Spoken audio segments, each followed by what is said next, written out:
The bandwidth for this episode of Fat to Fit HQ is sponsored by the Firearms Radio Network, firearmsradio.tv. Welcome to the Fat to Fit HQ podcast. I'm your host, Carol Salva of the Firearms Radio Network. In this podcast, we're chronicling our journeys from fat to fit. We talk about pursuing a healthier lifestyle, not only in diet, but in all areas of life. Okay, I'm super excited to do this show. I'm so excited because anybody who's listened to even one episode knows I'm a huge Tough Mudder fan. And, oh, I forgot my orange headband. Dang it. Okay, I might run and get that while y'all talk. So I want to introduce our panel today. We have an awesome panel, and this is the first panel show we've ever done, so what a thrill. We have Stacy Knickerbocker, who has, and our panel, everyone on our panel is doing Tough Mudder on June 7th with us in Nashville. So it's very exciting, except Alex, who's our guest from Tough Mudder. We'll talk about Alex in just a second. So we have Stacy Knickerbocker. Stacy's been with us as a listener for a long time. She's lost over 100 pounds. She's kept it off over 3 years. She is 43 years young. She's super active. And, again, she's a long-time listener. Say hi, Stacy. Hi. Yay, we're so excited you're back. We did a show with Stacy, and we'll link to that show as well. We also have Jack Templin. Jack is another very long-time listener to all the Firearms Radio Network shows, or many of them. And Jack is down 75 pounds since he started tuning into us and other podcasts about health and fitness. Jack is a long-time listener. He's married. He has 3 daughters. And he lives here with, I was going to say he lives here with me in Texas. You don't live with me. You live in Texas, about 3 hours from me, right, Jack? That's right. Well, welcome, Jack. Thanks. Say hello. Yeah. Hello. Hello, yeah. everybody. We're so glad to have you. Yeah. We also have Cynthia Crom. Cynthia is a super cool professor. She's been a listener for a while. She is actually an assistant professor of accounting and organizations at Franklin and Marshall College in Lancaster, Pennsylvania. And she has a 25-year-old daughter, so she's a mom too. Cynthia, am I right about all that? You bet. Hello, everybody. Oh, I'm so glad you're here. Okay. You know what? I'm getting an email from Aaron of We Like Shooting, and he's going, where is my invite? And so I need to invite Aaron really quickly. But while I do that, I want to introduce Alex Patterson, who is with us from the Tough Mudder organization. And Alex, we're super excited that you're here. Alex, I'm going to ask you to tell us a little bit about yourself. I know you work for Tough Mudder, but I don't have enough information about your background. I'm sorry. Could you tell us a little bit about yourself, Alex? Sure. Tough Mudder's been around about 4.5 years, and I've been here about 4 of those years. My job now involves overseeing the Tough Mudder brand, which means making sure that Tough Mudder stays the mix of tough, fun, and sincere that marks everything that we do. So we're a brand that's both really about toughness and challenging yourself, but also irreverent and humorous and kind of about having a really great day out there. So I try to make sure that all the things we do, from our communications to our partnerships to the videos we make, all express those same values. How fantastic. So that's your job. You're in communications with the company, right? Yep. And your job is making sure that what we see is, and what we experience is what the company wants us to experience. Am I?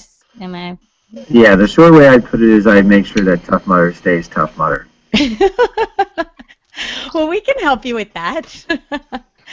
We just had someone join, and thank you so much, Alex. We can't tell you how much we appreciate having someone from the organization here. You're key because these guys have a lot of questions, and I've tried to honor some questions, but I've only run it a few times. I'm not your expert. So you're probably a little closer to an expert than I am. So I also want to introduce a very recent person that has just come on, Aaron Krieger. Hello. Say hi, Aaron. Hi. Yes, thank you for having me. Yeah, and Aaron is from our sister podcast, another Firearms Radio Network show, We Like Shooting. That's right. And yeah, super excited about this, by the way. Tell us a little bit about you, Aaron, real quick. Well, about me, I love adventure sports. I did my first Tough Mudder, gosh, like 5 years ago, 4 years ago in Ohio. It was just a blast, and I've been addicted ever since. But yeah, I'm on the We Like Shooting podcast, been pressing flesh and trying to get people to sign up for it. Yeah. And all my co-hosts I think they're a little intimidated by it. And as they should be.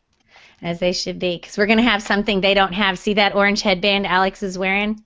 That's it. I was going to wear mine, but I had mine bronzed. So. Okay, I'm going to go in a second and run and get mine.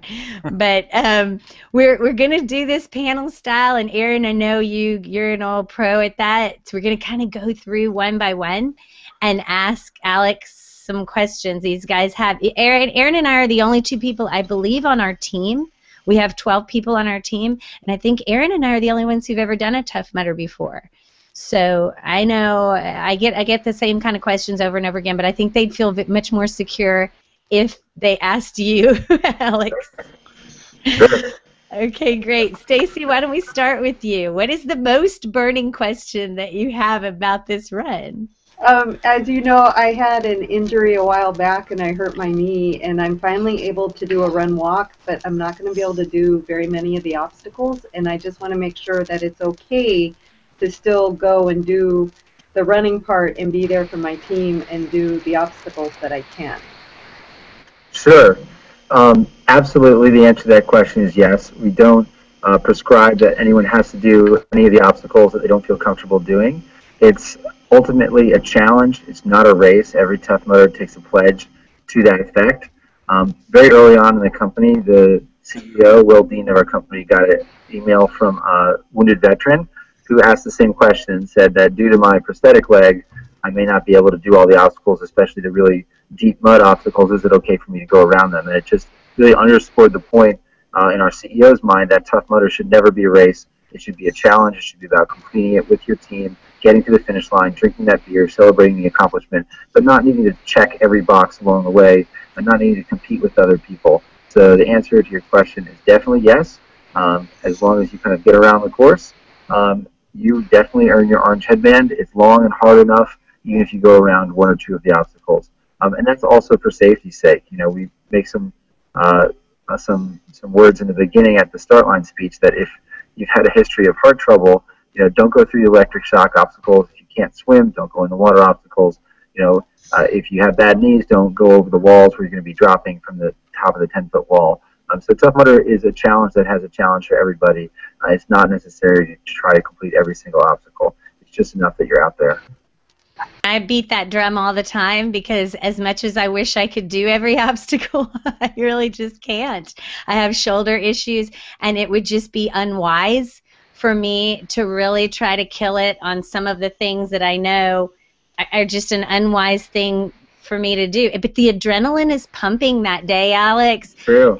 And it's hard to resist sometimes, pushing yourself to do things that you haven't done before. That, you know, you're right, the adrenaline's pumping on the day. One thing though, Tough Mudder, you'll get a lot of help from your teammates. So things that you wouldn't imagine you could do just by yourself, well, you won't have to do them just by yourself because other people are there to help you, and you're there also to help other people. So, you know, if you're concerned about trying to get over a wall by yourself, you know, you're not going to be trying to do it all by yourself. You're going to be getting a hand from someone from below and a hand from someone potentially from above.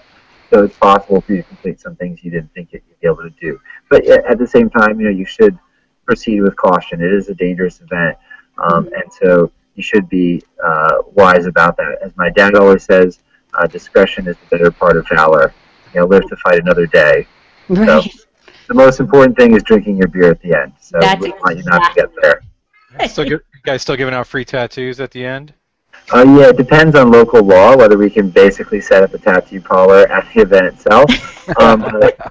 You know, for those events where we can't, we tell people that if they get a tattoo of the Tough Mudder logo within a month and submit the receipt and submit the photo, we'll give them their next Tough Mudder for free. Wow. And it's a fun bit of marketing in our digital world, talking about ROI on impressions online. You know, what's the ROI on the impression of a Tough Mudder tattoo that's on a guy's butt? You know, I guess it depends on his social life. Yeah, okay. Well, that makes sense. You know, I don't know about the tattoo, but when it was No, so I think we cool. all should get matching tattoos. I think that should be part of the rule. Okay, we're That's going to right. talk. That's a whole other show that we'll do. And we're doing it on We Like Shooting. We're That's not right. doing it on this. Well, here's one thing about the obstacles I want to say and I want to put out there is that I really respect everything that Alex is saying, and I don't think you can. I wish you guys, and I'm so glad you're going to get to experience that speech at the beginning and how much pride you get and how much camaraderie it builds and you know how much you really start realizing, oh my gosh, I'm not just a team with these guys, I'm a team with that guy I've never met over there and that guy and all these strangers, and it's such a great thing. So you do want to be wise at every obstacle, like Alex says, and don't do anything that is dangerous for you. But that means that those obstacles that are nothing but like grit, like swimming through ice water, dunking under, where it's not dangerous, but it's hard to do, those you can't skip. I'm sorry. Yeah, right. I think the rule, my personal rule, is I allow myself 3 obstacles to skip. Is that it? That's How do you it, get that math, Aaron? It's How do you do- it's just averaged it out over the last one I did. It was like, okay, I skipped 3 of them. I skipped the 30-foot jump into the water because I didn't feel I saw people just floating in there. I'm sure you guys got a lot of guys with kayaks down there fishing people out, but I was just like, I'm gonna pass on that one. Right, that's fine. If that's not your Yeah, thing. the last Berlin Wall, which was, I think, they progressively get taller as you go through it.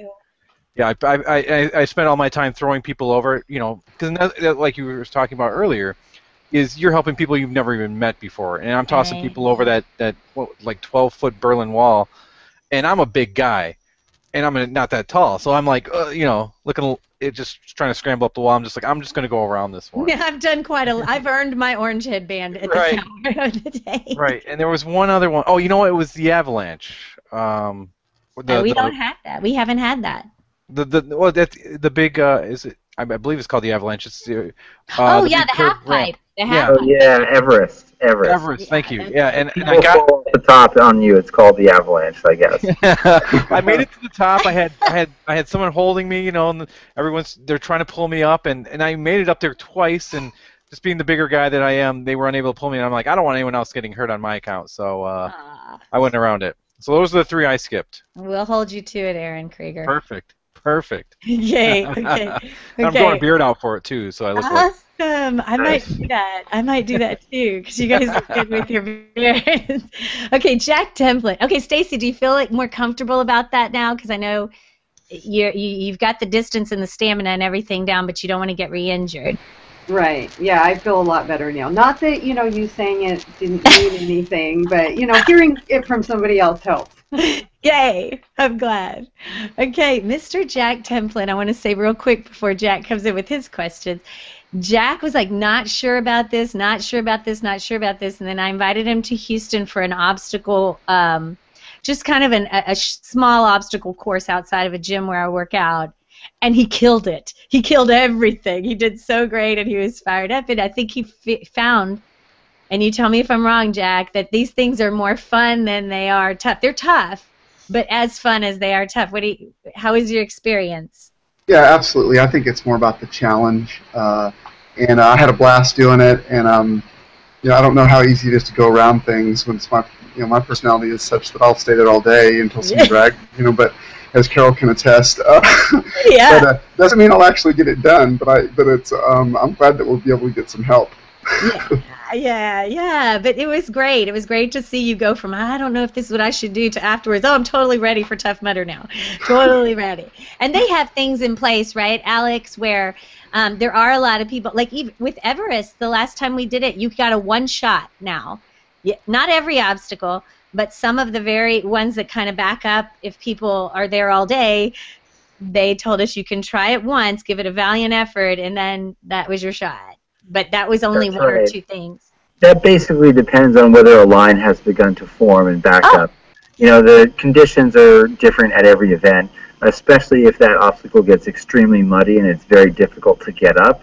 While we want everyone to be able to have, 10 chances to get up, that means that the line can sometimes back up too much. So in those situations, and in some ways to focus people's mind, because a lot of it is mental. And the first couple times you try it, if you're not really paying attention, if you're not really trying, so sometimes we say, hey, you have one shot, and then we see the pass rate go up and the line get lower. So it's a little bit of tough love. Oh, that's fantastic. We reserve our right to administer from time to time. Well, okay, great. Well, Jack, did you have a question? I just made some comments, but did you have any questions for Alex? Yeah, well, the one that I had the most of is that I wear prescription glasses, and it looks like a lot of the activities, could affect that, and I'm blind as a bat without them. So I'm trying to understand kind of what the best way to manage through that whole thing is, whether I can wear, retention, or I don't have goggles or anything like that. So I'm just wondering about, the likelihood of, me surviving with glasses intact and being able to see. Well, the first thing I'd say is there may be some obstacles that actually you'd prefer not to see coming, like the electric shocks or the ice dumpster, where just the dread is part of the challenge itself. But that said, I have seen people out there with with glasses on, and it does actually surprise me though that they're able to get through it, because a lot of times mud will get kicked up, and you do potentially fall on some obstacles. You're going into water, so frankly, that's something I'd probably talk to your doctor about, or because maybe maybe getting goggles would be good. Potentially switching to contacts, unless you just can't because you're blind as a bat. They don't make contacts that strong. But right. And then there's what we talked about before, the option to go around something. If it's a 6-foot mud pit and you're like, there's just no way I'm going in there without getting my glasses completely covered with mud, then that's something that you can walk around at that point. So like I said, I've seen people go through it with glasses. But it does sort of surprise me. So I don't have a great answer for that one. I'd say that was terrible. Try to explore the other options. Thanks. Sorry. You said that was a terrible answer. I'm just joking with you. I'm sorry. Yeah. Well, and I see Carol's left us, but I thought a good point to bring up was, I like to get. Basketball players have these sleeves with just a thin layer of padding on them, and I like those because you're going to be on your hands and knees on some obstacles, and the ground is not soft, it's the ground, and sometimes it's gravelly, and I find that helps. I also like to wear some receiver gloves, like football player receiver gloves, because they're a little bit tacky, which will help you in some portions. And you might have some suggestions on proper apparel as well. Yeah, I think it's a good idea with the kind of basketball player, like thin neoprene or whatever material that is around your elbows. Definitely get some, don't wear cotton, I think would be the number one thing. Try to wear something that maybe wicks away the water a little bit better, like one of the kind of Under Armour is one of our partners, but the Under Armour kind of more Lycra type top.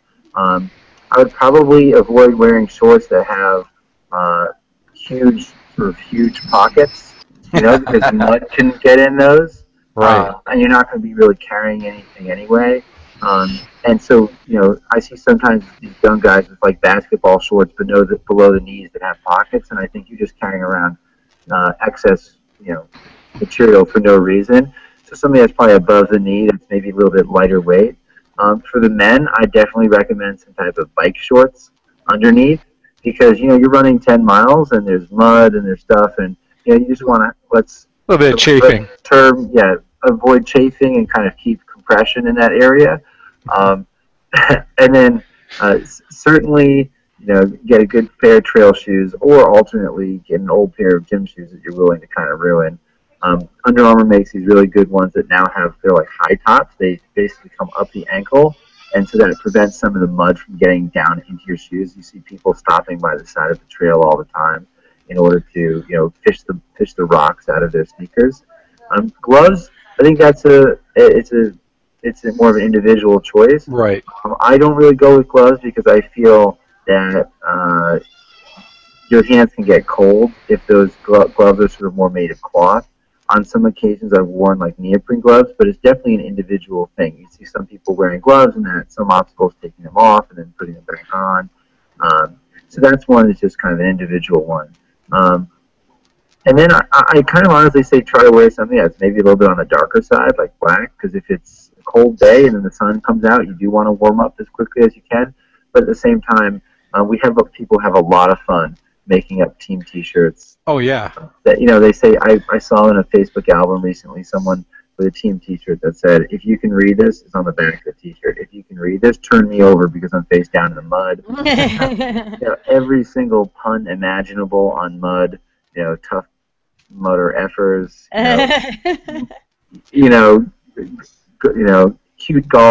Cute gals and muddy balls. I mean, just all kinds of stuff is out there. So, we see Marines who are hardcore, running in, ballerina tutus. So there's anything goes at a Tough Mudder. It's that mix of, it's a hardcore event, but it's also, a spirited event where people are having fun, being irreverent, and kind of, being a little bit out there. So, because I came in late, have you talked about the whole event? Like when I got to mine, let me just paint a picture here. When I went to mine, got on a bus. First you stood in line. They put you on a school bus or a bus that was available, and they ship you out to this location that's in the middle of nowhere. And the first thing they do is they line you up by your name, your last name, and once you've gone through that checkpoint, they take a Sharpie and write on your forehead and on your legs so they can identify the body when you're done. And then once you make it through that point, then it's you just kind of hang out, mill about. There's a nice little keg toss they had at mine. I don't know if you do it at all of them, where you throw a keg and see how far it could go, or you try to hit some targets. Yeah. Yeah. And then you just wait for the trumpet and it's your turn. And then but it's just such a big build up and then tons of bananas. I just remember nothing but bananas. I was impressed with that, Alex, that it was so much food that some people I was with, literally, they started feeling like they ate too much food along the way. Y'all make sure people are hydrated and have some opportunities for nutrition because it can take you a long time. That's true. If someone wakes up in their hotel room at 7 a.m., gets out to the event, goes into the start wave at 10, and it takes 3 hours, maybe 4 hours to run the course. That means they're out on the course at 1 o'clock. They haven't had lunch yet. They've been putting out effort all day. So we definitely make sure that people get bananas. Metrex is a great sponsor of ours, and they make these great gels. They also make these great kind of little chocolate nugget bars with protein in them. So at different stages in the course, we have that out there. It's funny, people being hungry, it's one of the best ways to make them happy out on course. It doesn't matter that you may have just shocked them or put them in an Arctic enema. When you feed them some food, they're appreciative. Now, as for the people who eat too much food, maybe they just want an excuse to sort of stay in one place and stop for a while, and they're saying, when does course number 4 come? And they just rest their weary bones and want to use the butler to come bring them some more food. So they should push on ahead. And Yeah, because it isn't a buffet, people. We know. I mean, we know. And with the big group, you feel like, oh, good, this station, let's sit here and rest for a second. And then you start going, you know what? It's not really a picnic. We need to get going. But every time I run Tough Mudder, especially with a group of new people, I'll certainly say, hey guys, look, we're stopping right now. Yeah. We're definitely drinking a couple glasses of water. We're definitely eating at least a half, if not a whole banana, because cramping is like the number one thing you want to avoid. Even if you've trained, by the time you get to mile 7, 8, 9, especially because Tough Mudder courses really go up and down hills, and most people are only able to train on neighborhood streets and in the gym on the treadmill or something. So your calves aren't used to, and your quads aren't used to, going up and down as much. So you're really in danger of sort of cramping. And then we do see people laying by the side of the trail, mile 9, who are stretching out because they've cramped. So the bananas and the potassium in them really help. And definitely, get a really good breakfast the morning of. If you're in the Holiday Inn Express, eat 2 breakfasts. You're not going to regret it. That's fantastic. That's great. That's a wonderful permission for all of us because we all diet together. Not that day. Not that day, no. Cynthia Krob, did I miss it? I fell offline, and I'm sorry, I'm back now, so I might have missed. Did you get to ask any questions? Nope, it's my turn. I Erin did a little bit of my question about the practical things, what to wear and what not to wear. But my other question, it's been in the news a lot lately about bacterial infections and stuff. So everybody's telling me that I'm crazy for doing this. Tell me that I'm not, and why. Well, I'm not a licensed psychiatrist, so I can't tell you that you're not crazy. But no, you're not crazy for doing Tough Mudder. I'll leave it to some of our other PR folks to talk more specifically about that situation that we had. But suffice to say, we've had over 1 million participants, and essentially an extremely, extremely small number of people have gotten what you refer to by going into some of the ponds. It's a little bit difficult to make sure that every single body of water that we put people into is chlorinated like it's your public pool. So we kind of remind people, without trying to be snarky about it, that you need to watch, the water that you let into your body and through your mouth or other places as you go through the water, but basically through your mouth. But Tough Mudder takes safety precautions extremely seriously, whether it be the engineering of our obstacles, the safety personnel on course, and increasingly looking at issues like the one that you discussed. But I think if you looked at most any activity in life, there's going to be some people who come out of it, with that type of situation. So I think it's in many ways kind of the law of numbers when you're dealing with over 60+ global events now. But it is something that we take very seriously. Well, I have a pretty strong GI system, but it's good to hear that too. Yeah, you should feel, first of all, we have an early wave time, and so we have all of our senses about us, and we'll remind you to close your eyes and close your mouth anytime you'd go through any mud. And I have a little quick story that the first one I did, and this is how some stuff gets sensationalized, because there'll be some real stuff and then there'll be just some sensationalized stuff, where I had an eye infection as a result of the run. And oh my gosh, everybody freaked out. Well, I went to the eye doctor, and my mom took me, tell her to stop doing those mud runs, doctor, tell her. And he said, it's common sense, but I didn't have any common sense. The contacts that you wear to a mud run, if they're disposable, throw them away that night. Yeah, true. Because even though I was trying to close my eyes, somebody will splash you with mud, and it wasn't about a bacteria. It was about tiny little granules of sand that got behind my contact and rubbed my cornea. That's what happened. And then my mom kept telling the doctor, please tell her she needs to stop doing these mud runs, though. And the doctor was like, I can't do that because I have my Tough Mudder coming up in 2 months. That's too funny. Yeah, it's funny. It was great. It was great. So all the little tips you learn, along the way. And, we're really proud here at Tough Mudder. We've had over probably 1.3 million people now do the event. And, it's the problem of the counterfactual. You can't necessarily, talk to all the people who lost a lot of weight, who are at a lowered risk of heart disease, who, are less emotionally distraught after having seen friends they've never seen in years, reunited with family to do this event, met new friends. In fact, we just recently hired a guy, and when we hired him, he said thanks to the CEO, and the CEO said, well, I appreciate it, you saying thanks that we hired you. And he said, no, I'm not thanking you because you hired me. I'm thanking you because in 2011, out on course at a Tough Mudder event, I met my now wife, helping her over the Berlin Walls.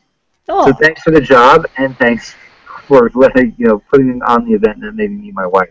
So that's some of the stories that we like to try to think about that really motivate us here as well, in addition to our support of charities like the Wounded Warrior Project here in the U.S. and more charities abroad. Well, it's a fantastic story. That was a fantastic story. You know what, Alex? We kind of did you a disservice because we didn't tell you about our show. And I know I really appreciate Ben and the people in your organization that said, "Hey, Alex can do it," and so you were great enough to come on with us. So, in line with that, Wounded Warrior, we're on a Firearms Radio Network. And our show is about just finding your journey through different things. Erin's show is a lot more focused about firearms. We like shooting, is about different types of firearms, and they do have a lot of experts in firearms over there. And I think Erin would agree that we didn't realize how much of a crossover for a Tough Mudder event, how appropriate it would be for us and for our listeners. You know, we have so much ex-military that that are interested in their firearms, and so they listen to our network for that. We have a lot of people who like doing kind of CrossFit type workouts, so they're looking for this kind of a show to stay motivated, and your event is perfect for that. But absolutely, the wounded warrior part of it, we want to be a part of something that supports that. Aaron, I appreciate that you've been talking it up on We Like Shooting. What kind of feedback are you getting from anybody over there? Well, Sean, the host of the show, he has done a Tough Mudder, and that's what inspired me to do it years ago. And everyone's like, well, what is the tough? You know, that's the biggest thing I get is what is the Tough Mudder?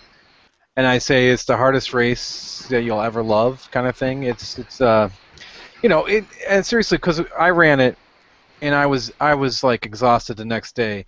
However, I was like, wow, I really want to do it again because of the people I met on the field. You know, it was just that I'm like dragging. It was 13 miles, and we did it in an hour and a half. So. Oh my God! No, not really. No, I'm just kidding. You can't be on our team. I wasn't going to call you out on that. I was just going to let you, you know. Yeah, it was tough. I mean, it was brutal. And I'd been working out hard for that one. I mean, I was doing PX90 beforehand, and you know, and working and getting super fit, which I haven't really done this time. So hopefully I'll be okay. But it's as much about mental grit as it is physical ability, I'd say. I agree with you on that. Yeah. Yeah. I think we see people train the most for their first Tough Mudder, the second most for their third Tough Mudder, and maybe the least for their second, because you know they're saying, you know, now it's like, what? I can do that. You know, and then they have their second one, and they say, I probably should have got back in the gym a little bit more for that one, or out on the trail. About 6 miles in, we'll be like, oh man. Yeah. You know, because like in the first one, it was like, I think it was around mile 9, mile 10. I was just like, you know, because you go in there and you're on such a high, and you're like, oh my God, you know, all these things, and then you hit that second set of Berlin walls, you know, farther in, you're like, oh God, these things again, and you start slowing down. I mean, I saw a guy run through with a wetsuit on. You know, it just cracked me up because that must have been very warm.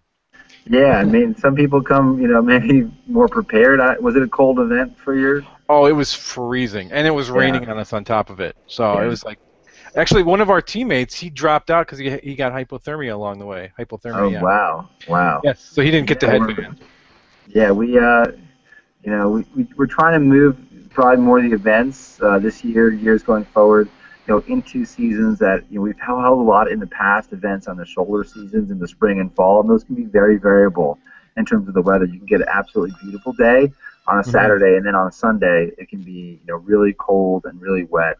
So, you know, one of the X factors in the event definitely is the weather. It's one of the biggest obstacles that you can get, and that's one of the ones that requires the most mental grit. So, you know, we're lucky to have people who, you know, if they do drop out of the event, they basically go and sign up for another event because they say, I'm going to finish that damn event. And you know, so I bet your friend probably did that. Yeah, and then Sean, I'm sorry to interrupt. Sean, my co-host, while he was doing his, he was in Colorado, so it was really high up. You know, he had the altitude issue and snow. They didn't have as much mud as they just had. Like they'd be crawling on the ground, the cargo net. I can't remember what that one's called. We were crawling to the cargo net, and it was just snow on the ground. So you know, it was. And then he got hit in the head with a big barrel, so he's got a nice scar. And you know, that's the thing is we can sit around and we can laugh about it now, and we talk about it, how much fun we had, and just we didn't do it together, but we did it in the same year, and it was like, oh, mine was harder than yours, you know, kind of thing. We compare them, like, I had to do this. Mine was 13 miles. Oh, yeah, well, mine was 12, but in the mountains, you know. So we go back and forth. Well, you've got it all over him because we invited him a million times. He's not coming, and as far as I'm concerned, you've already won that tough competition. So there you go, Sean. He still has time to sign up. We've got till June 7th, and he could come. That's great. Yeah, it's going to be a fantastic event, I think. Yeah. You know, from what I can hear in terms of the course out there, is going to be just like great obstacles and great terrain. Is it secret what the course is? Yeah. Well, we don't keep it a secret, you know, until the morning of, but a few weeks before we will release the course map. They still are finalizing it. They try to do everything they can with the natural terrain to make kind of the most challenging and a great course. Make use of the hills and the vantage point. Sometimes the views are beautiful from what our course designers design, and they're trying to find the best spots for the obstacles and the right mix. It's really kind of a little bit of a formula for when we put certain obstacles certain places.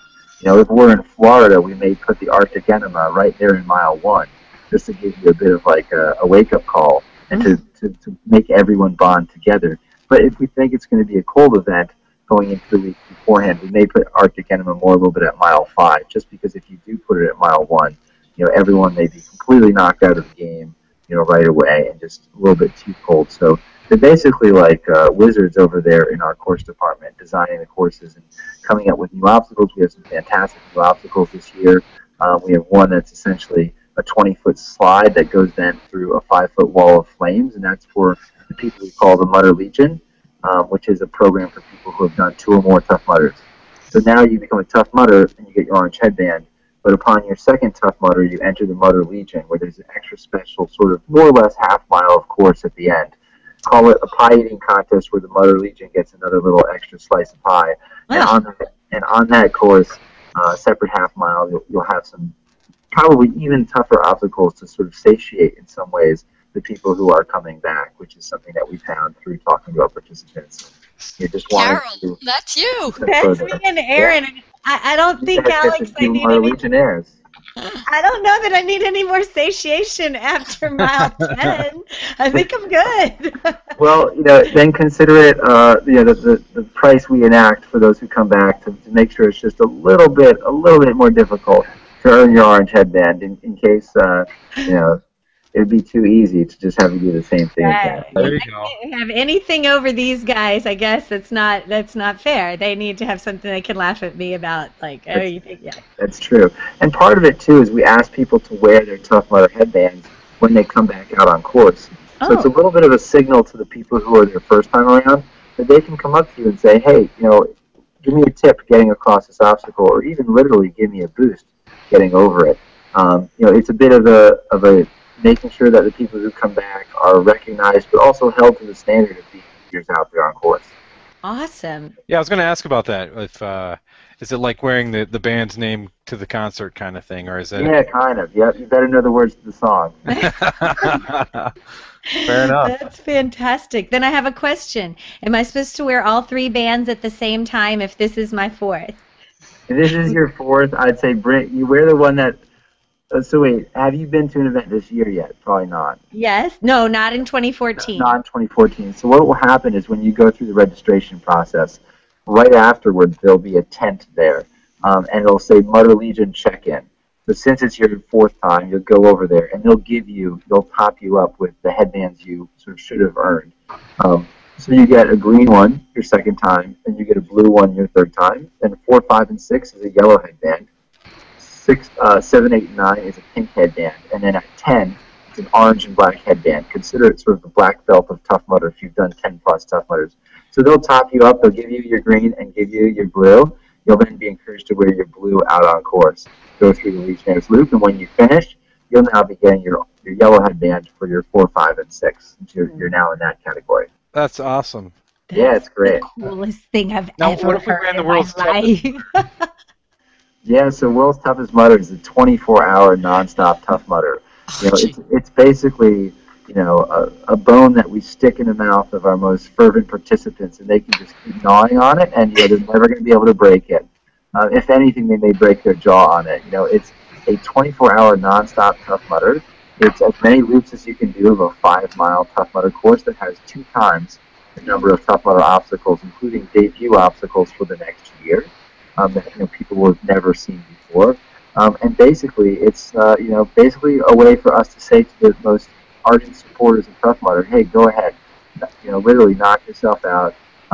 You allow people to set up tents, and so it's sort of a camping vibe, and you keep doing loops. Maybe you'll stop in your tent for an hour, get warm, get food, and then go back on out there.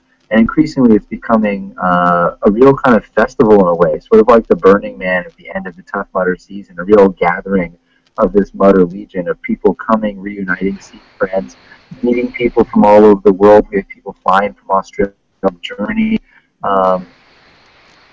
Incredible event. So it's really the culmination of the Tough Mudder season. And in many ways, although it is a race, we do crown the world's toughest mudder. They get, I think, 10 grand this year. And we crown the world's toughest, mudder female if the female doesn't win. And we also have the world's toughest team. It's a team of 4+ people. But while it is a competition, it still adheres to the spirit of Tough Mudder. That's just teamwork and camaraderie above all. People are out there in the middle of the night helping each other. So it's really just an incredible Tough Mudder event.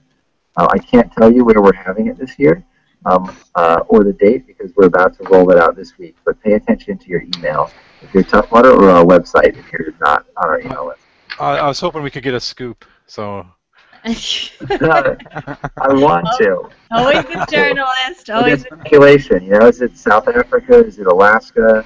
Is it going to be in Germany? Is it going to be somewhere in the continental United States? You're just going to have to wait and find out. You should do it in Detroit. Then that way you won't have to build any obstacles at all. No comment on that. I want to be able to It's okay. It's okay. We're all friends here. Well, I think we should let our team talk a little bit. I keep talking, and so what about it, Stacy, Cynthia, Jack? Do you guys have anything else you want to ask Alex? We're kind of coming to the end of an hour here, and so, but I want you guys, if you have any other questions or comments. I'm just curious how many of these Alex has done. Good question. That's a good question. You're putting me on the spot there, but I've done 21. I just did 2 more this season and have a number of them coming up too. My goal is at least to finish this season with 25 and potentially do the world's toughest mudder, which I've always worked at, but I've never gotten a chance to do yet. So we'll see. We're not worthy. Yes, I've been shocked with the electricity too many times to remember. Okay, I get that. I was just curious, Alex, on if you've got an observer, like my wife's come in, but she's not running it. How does that work? Are they allowed on the course? What's that all about? So they're out there on the course as well. Purchase spectator tickets on our website. They're $20 in advance. They're $40 on the day, so definitely purchase a spectator ticket in advance. They'll then get a really kind of snazzy spectator map that will show them the entire course. You have spectator routes mapped out that kind of follow by color, and you'll be able to follow the route, see all the key obstacles, hopefully get some photos of the person that you're out there to watch, and then you're also just sort of admitted to the post-event space that has Under Armour activations, Dos Equis activations, beer, food, music. So it's a great time for a spectator. Make sure they get their camera and make sure they get some before and after photos. And partly I think if you can do all the spectator routes, you almost deserve the orange headband yourself because you're out there trekking for a day. So it's quite the athletic endeavor. Even if you're not out there running. I've sometimes seen mom pushing strollers, and I'm saying she's the one who deserves the headband, not dad out on the course. And sometimes I see dad out there pushing the stroller, and I say, yeah, it's a good dad, out there to support the mom who's trained up and doing Tough Mudder. Do they switch? One does Tough Mudder one year, and the other watches the kids, and then the next year they switch. So I bet some of that happens too. That's great. That's great. I'm so sorry, Aaron, that I cut you off. No, you're not. You do that all the time. I know. I'm not. My question is, when I'm running through the 10,000 volts at the end, is there a clue to which one is which one's the wire? You know what? I wish there were only one wire. That was the shocking one, and you were just unlucky if you hit it. But what happens is basically the cattle fence controller-ish type thing that we have hooked up to it sends a pulse of electricity, periodically. I think every second or so.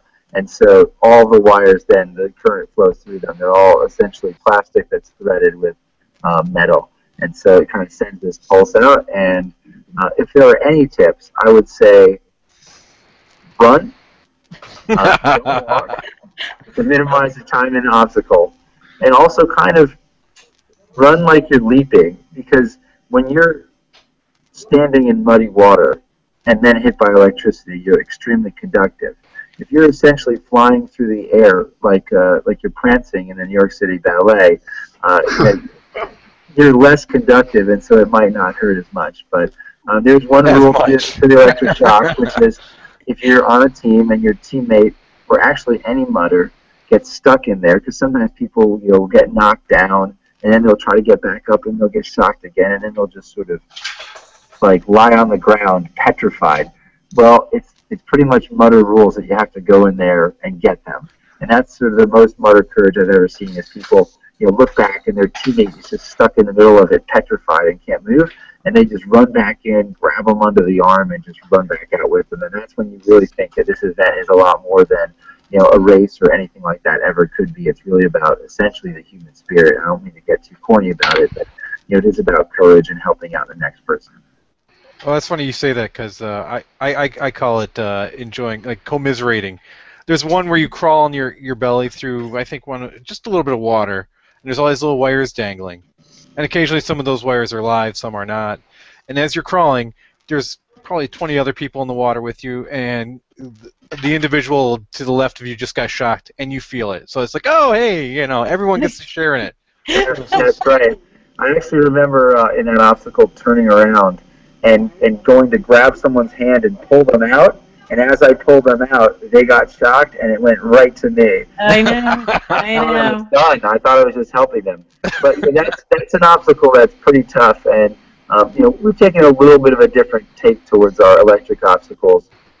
You probably won't see both that obstacle and electroshock therapy out there on the course. Oh, really? Because mine had like nothing but electricity. It was like you had to walk a balance beam. In your memory. Yeah, well, we had to walk a balance beam across this huge pool, and the sides of the balance beams were electrified. So if you fell in, you couldn't grab them because you'd be shocked. I mean, they were like, let's just shut it. And not, I know how you say. That one may have been a mind trick to prevent people from essentially scuttlebutting across it. But, all I remember, too, was our first one. And like I said, it was cold during mine. But the first thing that was there was the ice bath. That's how they started us all off. Yep. Yeah, that's if there's any way to bring people together, it's to create a common enemy. And when you put that Arctic enema in the first mile, everyone hates Tough Mudder, and everyone's sort of one team. You literally, people have different colored shirts and costumes and leggings and whatever, and then once you all go into the ice bath, you're all dripping wet like soggy dogs, and you just, you feel this like spiritual similarity, like you all just. Like if you ever get caught in a bad thunderstorm with people and you just look over and you're like, yeah, we're now teammates in this crap. It's a beautiful thing. I know. You are crazy a little bit, Cynthia, but in a good way. It really is. It's hard to explain. I'm excited y'all are going to get to experience it. It's just, I love how Alex is capturing it. It's a lot of fun. And, the event isn't just the day itself. So, obviously, you get together with your teammates to train, to strategize, create the team T-shirts. If you're, any more than an hour or two away, try to get a hotel room the night before and the night after. Turn it into a little bit of a weekend away. Choose whether you're going to Outback Steakhouse or Chili's or, Olive Garden or something more upscale maybe.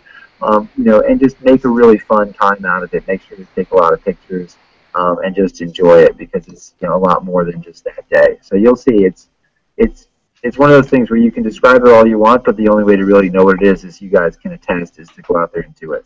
Absolutely. And we have that covered. We're flying in. None of us on this panel live in Nashville. Everyone is flying or driving in from very far away. There are a few people that live in Nashville, like 2 on our team. And everybody else is coming from all over the country. So we've got Friday events for our team start Friday when we start landing and getting into town until Sunday when we're leaving. And so it's going to be amazing, and we appreciate your organization for giving us this opportunity to do something like this. Yeah, so good luck out there. Is it June 7th or 8th that you're running? June 7th, Saturday morning. Mm-hmm. Great. Nashville. I hear, as I'm looking at the website, it's like 3 hours from Memphis, about 4 hours from Knoxville, about 45 minutes from Nashville proper, at a 3384 Petty Lane in Spring Hill, Tennessee. Right. So I hear, according to our course guys, it's one of the country's most diverse and sprawling courses, really rugged, unpredictable. She should have a lot of fun. Oh, that's great. High of 79 and a low of 54 this time of year. So it's one of those events, too, that it could be cold, but probably not, but you got to be ready. Oh, my gosh. So we have a couple extra beers for our team when we come through? Yeah, definitely. Just tell them that Alex sent you. All right. But That's all you need. you don't want me to work too hard to identify you, because if so, I may try to turn up the electric shocks on you. No. Wait till it's over. Wait till it's over. Cynthia, did you have anything else? Do you have any questions or any comments? Are you feeling a little less crazy, a little more crazy? I might be feeling a little more crazy, but I'm also excited to do this. I'm really psyched. Yeah. I am so stoked. Oh, Yeah, absolutely. You know, one of our other partners now is Garmin, and they make this great camera called the Verb. Not just trying to give it a plug, but I've run with it, and I've got the best footage of my brother coming up. I went through Arctic Enema first. Underneath there's like a center board that you have to submerge yourself, and then I had the camera, and I had it right at the water level as his face came up, and then his face was like, and I'm like, I can't wait to show this thing at family Christmas. You know? So consider getting something like that as well that you can take along with you. It's really fun. Yeah, that'll be great. That'll be great. Well, anybody else want to say anything to Alex before we wrap up? Hey, Alex, if Matt Hirshable's around there, tell him Jack Templin said hi. He's a friend of mine from way back, so great. Tell him I said hi. All right, I will for sure. Yeah. So Matt works on our corporate packages program here, and what we're seeing is increasingly more and more corporations are coming out, whether they're small companies or big companies, and putting people through this, because it's just the ultimate team building. You know, you can sit in a conference room and talk about what teamwork means, but until you get people over a 10-foot wall, you know, you don't really know what it means. So, you know, Matt's doing a great job here with that, so I'll definitely tell him to say hi. that's a far cry from a ropes course. Yeah, it is. Yeah, we say, you know, there's the spectator option in case someone doesn't want to do it. So, you know, it's a little bit more on the extreme side of corporate team building, but yeah, it's a great day out. Well, that's fantastic. Tell Matt I said thank you. Also, he was our way to get to you. He was the one that stepped up and helped us get in contact with Ben and in turn with you. So tell him we say thank you very much. All and right, we can't thank you enough. This has been, I bet, one of the best shows we've done. And I know that people out there who are kind of on the fence, whether they can do something like this, I always say you absolutely can do it with enough time to get good with that distance. And be you know, wise about your training. You can do this. This is not something beyond you, because it's a team effort. So I appreciate you helping us get that message further out there. Yeah, I mean, I think people pretty much show up on the morning of Tough Mudder in many ways as their best self. You know, they put in some work to train. By and large, probably not as much as they had thought going into it, but that's just the case with everything in life. But they're there, they're fit, they're with their friends, they're about to have a great day, and you know, that's what you commit to when you commit to doing a Tough Mudder.